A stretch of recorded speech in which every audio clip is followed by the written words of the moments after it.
Bonjour, cher ami.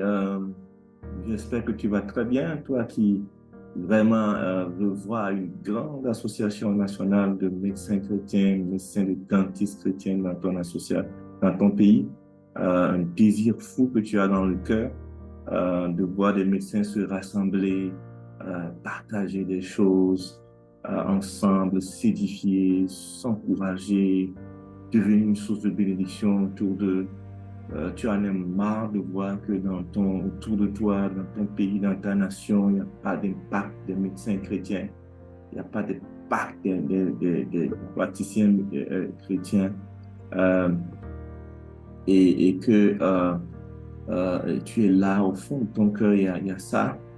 Tu rêves de voir des médecins ensemble, de construire des hôpitaux, voilà, faire des actions foraines, aller au contact des malades. Et tu vois aussi tout ça, ce qui est dans ton cœur. Et puis tu te dis, mais oui, oui, oui, mais il faut qu'on se rassemble.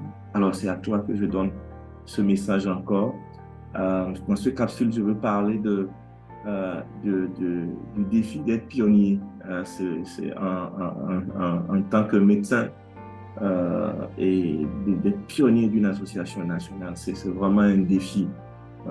C'est vraiment un défi parce que il va falloir trouver l'équilibre. Alors, je vais partager quelque chose, quelques encore astuces, quelques sources d'édification à toi, de manière à ce que euh, évidemment, que tu puisses bâtir voilà, cette force intérieure et que tu puisses arriver à élever cette association. C'est possible, d'abord, je te le dis, parce que je l'ai expérimenté. Ça a peut-être pris plusieurs années, ça a pris des temps de pleurs, ça a pris des temps de doutes, de combats, évidemment. Je me demandais, mais est-ce que ça valait la peine? Mais c'est devenu une réalité. Aujourd'hui, j'ai une association pérenne dans mon pays, avec des gens extraordinaires, des disciples, des leaders qui sont vraiment engagés.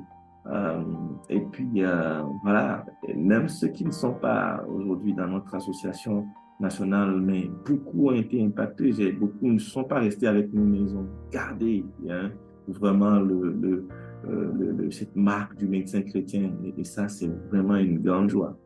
Et nous avons aujourd'hui devant nous vraiment une horizon illimitée de croissance, d'impact dans notre association nationale. Mais ça a pris du travail, ça a pris de l'engagement. Je voudrais partager un certain nombre de choses euh, voilà, qui m'ont aidé et qui peut t'aider aussi. Alors, euh, voilà, je veux partager avec toi voilà, qui te bat avec cette vision et puis avec toi-même, voilà, tes propres défis. Parce que euh, beaucoup de gens qui sont pionniers ne sont pas des gens aussi libres que ça. Et ils ne sont pas des gens aussi libres que ça. Peut-être que tu es étudiant en médecine et puis tu as quoi? Tu as tous les défis euh, euh, euh, euh, ouais. Tu as tous les défis hein, qu'un étudiant peut avoir. Réussir tes études, parfois les défis financiers, parfois voilà, beaucoup de choses. Peut-être que tu es déjà médecin et tu as aussi des questions professionnelles, des challenges, des défis, et tu te dis, mais voilà. Mais c'est très important de pouvoir apprendre à garder l'équilibre hein, et à vraiment euh, accoucher de cette vision. Et c'est toi qui vas le faire. Vous savez, c'est pas par hasard que Dieu a mis ce fardeau sur ton cœur. C'est pas par hasard qu'aujourd'hui tu écoutes cette vidéo. Médecin chrétien, étudiant en médecine chrétien, dentiste d'une nation, ce n'est pas par hasard.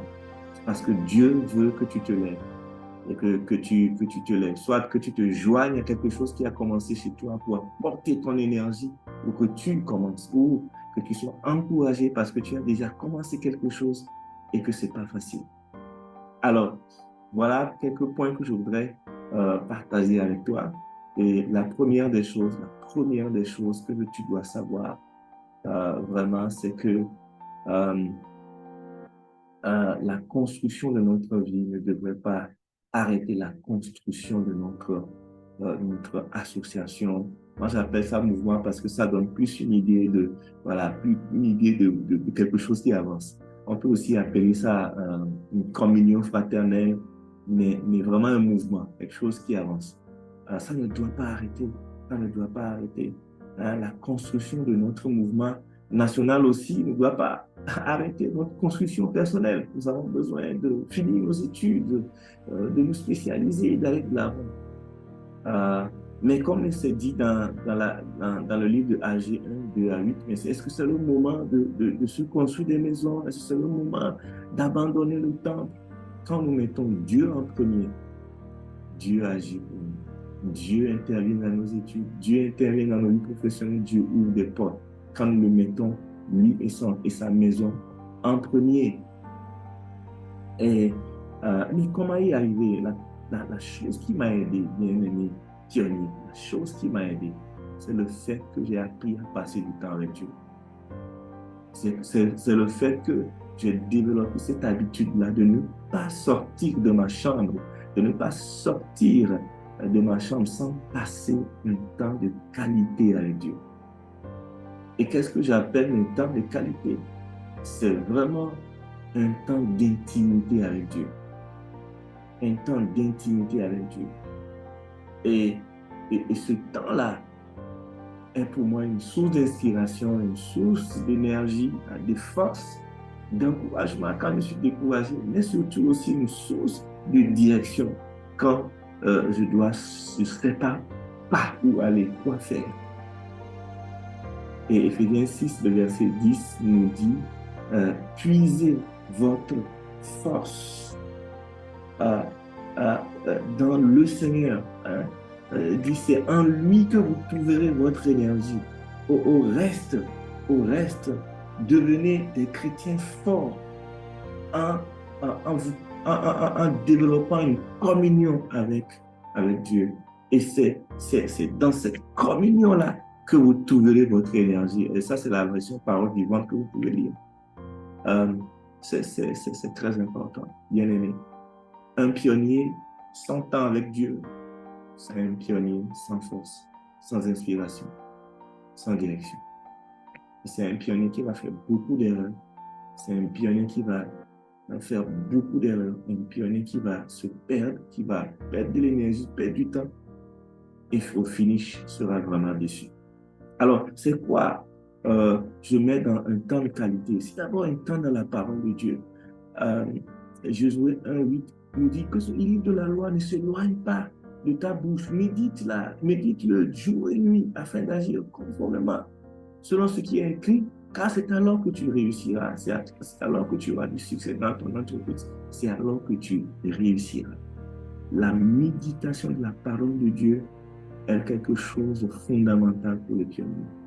Le pionnier doit prendre le temps de prendre chaque jour une portion de l'écriture, de ruminer, de réfléchir et de trouver des ingrédients, de trouver des directives, de trouver la nourriture, de trouver la manne et la force pour pouvoir construire l'œuvre de Dieu.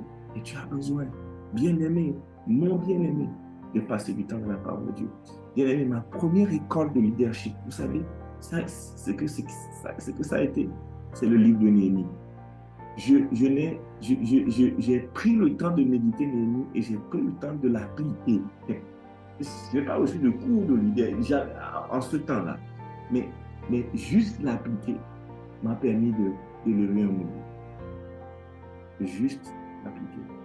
La méditation de la parole. La deuxième chose, c'est l'adoration et la communion avec le Saint-Esprit. Éphésiens 5, le verset 18 nous dit, ne vous élivrez pas du vin, c'est de la débauche, mais soyez au contraire remplis du Saint-Esprit. Alors, quand vous venez dans l'adoration, quand vous laissez les prières creuses, les prières qui ne dépassent pas le plafond, que vous recherchez la présence de Dieu, à vous connecter à cette présence glorieuse et que vous vous connectez à l'Esprit de Dieu. L'Esprit de Dieu vous restaure, vous parle, vous vient, vous donnez la prochaine étape pour votre association. Alléluia. Parfois, il semble que vous êtes complètement mort, enterré. Les gens disent, oh, il ne peut pas continuer. Mais quand vous connectez à l'Esprit, l'Esprit vous fait rebondir, vous montre, voilà la prochaine étape. Vous avez besoin d'un temps de qualité avec le Seigneur, pas un temps d'appel au quotidien. Cela va vous faire grandir, cela va vous faire mûrir, cela va vous amener même à comprendre même la vision chaque jour un peu plus et à savoir à chaque saison qu'est-ce qu'il faut faire. Alors la deuxième chose, c'est de refuser de vous désengager malgré la pression. Dans Néhémie 4, nous lisons ceci. Cependant, déjà le peuple de Juda murmurait. Ceux qui portaient les fardeaux sont à bout de force et les tas de décombres restent énormes. Jamais nous n'arriverons à bâtir cette muraille. Quant à nos adversaires, ils disaient, ils ne sauront rien, ils ne verront rien, jusqu'au moment où nous surgirons au milieu d'eux pour les massacrer et mettre fin à ce travail. Pression intérieure, pression extérieure. En tant que pionnier, tu auras des pressions intérieures, des défis dans ta propre vie. Oui, des défis dans ta propre vie. Tu auras des défis dans ta propre vie. Mais en même temps, tu auras des attaques de l'extérieur. Des gens qui se moquent de ce que tu as à commencer. Des gens qui se moquent des faibles commencements. Et tu vas te retrouver pris en étau. Et la seule chose que tu veux, la seule chose dont tu as envie, c'est de te désengager.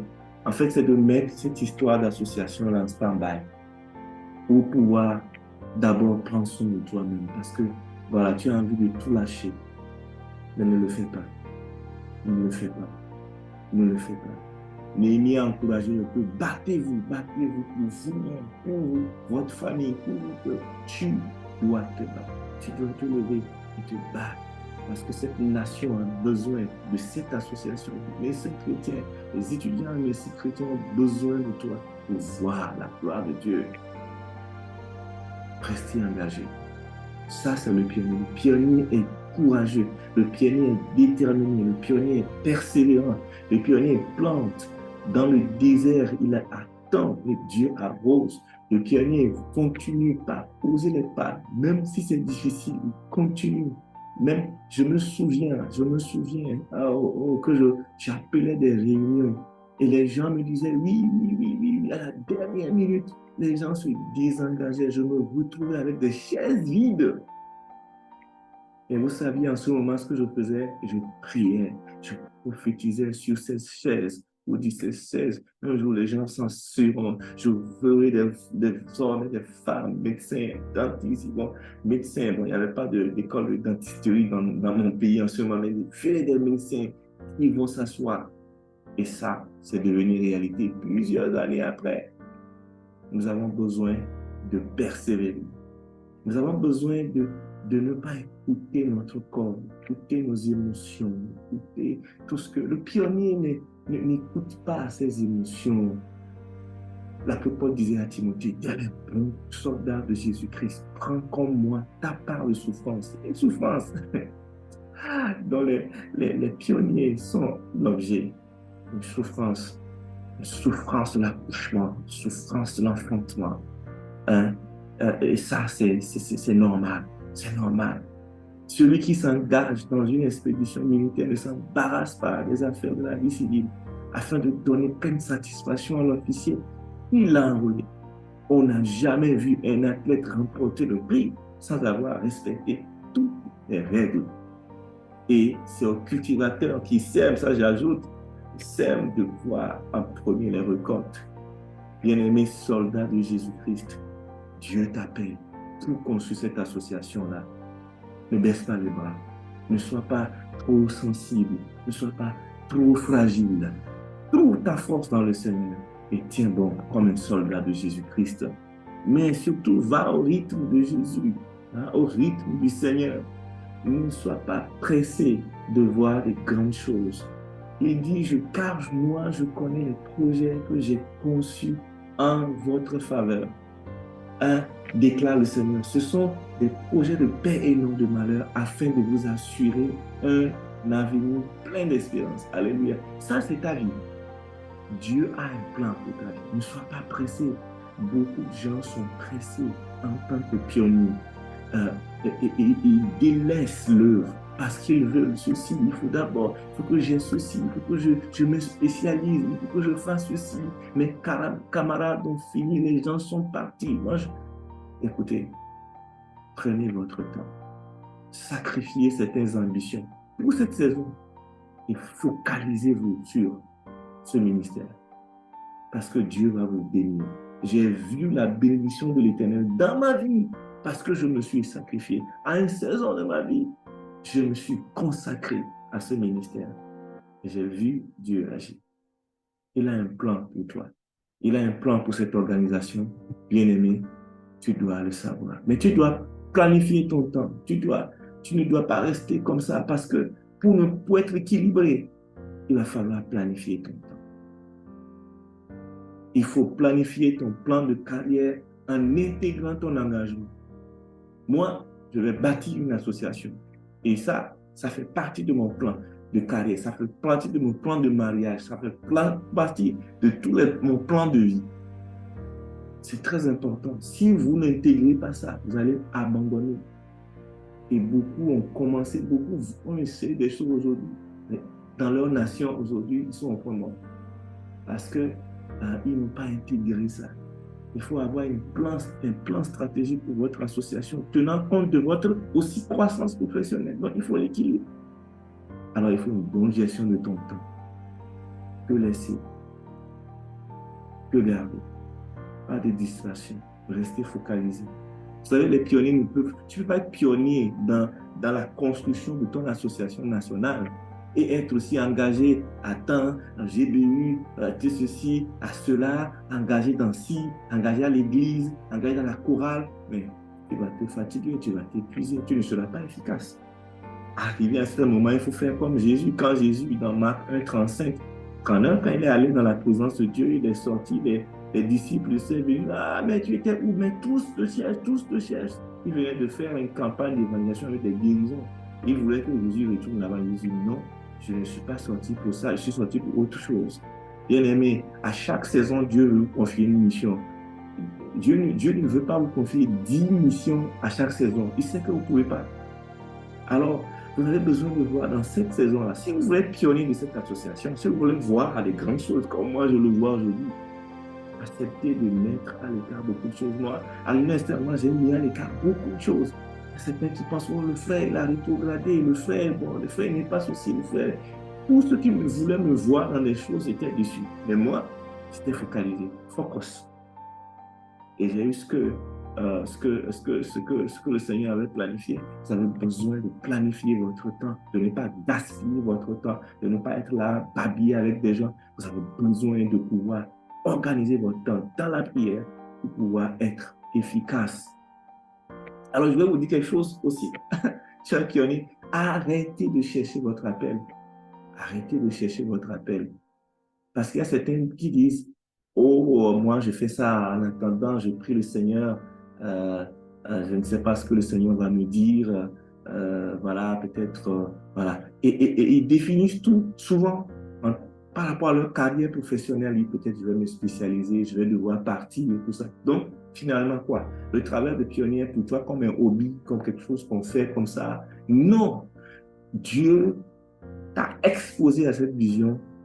C'est ton appel pour ce temps. Vous savez, l'appel, c'est à chaque fois que Dieu te confronte avec un besoin et t'appelle à répondre. C'est ça l'appel. L'appel, ce n'est pas lointain, ce n'est pas j'aurai mon appel et puis on imagine, je vais construire des grands hôpitaux, je vais construire des orphelinats. Non, l'appel, c'est aujourd'hui. Aujourd'hui, qu'est-ce que Dieu fait? À quoi est-ce qu'il t'expose? Qu'est-ce qu'il demande de toi? Réponds. Mets-le en premier et dis, me voici, envoie-moi. C'est de moi qu'il s'agit. Et tu verras la gloire de Dieu, la grâce de Dieu dans ta vie professionnelle, dans le reste des domaines. Cherchez d'abord le royaume de Dieu au vivant. Et sa justice et toutes ces choses vous accompagneront. Regarde ce qui est dit dans Esther 4 à 14. Bien au contraire, car si tu persistes à garder silence dans les circonstances présentes, le salut et la délivrance viendront d'ailleurs pour les Juifs, alors que toi et ta famille vous périrez. D'ailleurs, qui sait? Qui sait? Qui sait si ce n'est pas en vue de telles circonstances que tu es venu devenir impératrice? Qui sait si ce n'est pas en vue de telles circonstances que tu es devenu médecin, que Dieu t'a permis de devenir étudiant en médecine, aujourd'hui d'être médecin? Qui sait si ce n'est pas pour construire une association nationale, si ce n'est pas pour appeler des disciples, envoyer des disciples dans les hôpitaux afin qu'ils témoignent de l'amour de Jésus? Ce n'est pas pour construire une famille de disciples qui impactent la nation. Qui sait? C'est ton appel, ce n'est pas par hasard. Et c'est très important que tu le comprennes. Je vais arrêter la capsule ici. La prochaine fois, je vais vous parler de l'importance de former des disciples en tant que pionniers. Et puis, les récompenses, tout ce qui nous attend en tant que pionniers. Je vais vous encourager encore, bien-aimés pionniers. Ne baisse pas les bras. Ne baisse pas les bras. Aie du temps avec Dieu. Aie du temps avec Dieu. Aie du temps avec Dieu. Et ne te désengage pas. Quand il y a la pression intérieure, la pression extérieure, persévère. Et puis sache que tu es déjà dans ton appel. Planifie ton temps. Va au rythme du Seigneur. Prête Dieu ton corps. Tu seras récompensé. Soyez bénis. Que le Seigneur te fortifie, bien-aimé. Tu vas y arriver. À bientôt.